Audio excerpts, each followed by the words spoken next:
How to report hacked Facebook account. Hey everyone, welcome back to the channel. In today's tutorial, I'm going to show you guys how you can easily report a hacked Facebook account.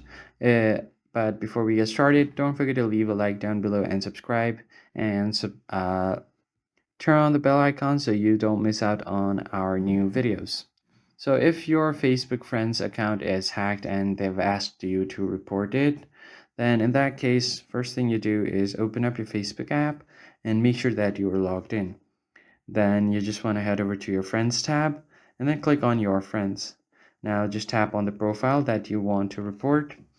So for example, if this account was hacked, what you would do to report it is tap on the three lines besides the message icon and tap on it.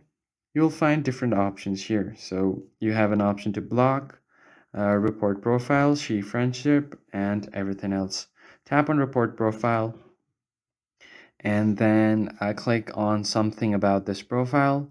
And then from here, click on fake account. Now, once you've done that, you can click on submit. I'm not going to click on submit because this account is completely normal. So I'm not going to report it without any reason. So that's how you report a profile. Then you could also try to block it for your own safety so that they don't gather your information online. So this could be a good way to prevent yourself from getting hacked, getting hacked on your account. So that's how you report a hacked Facebook profile. If you found this tutorial helpful, don't forget to leave a like down below and subscribe, and I'll catch you on the next video.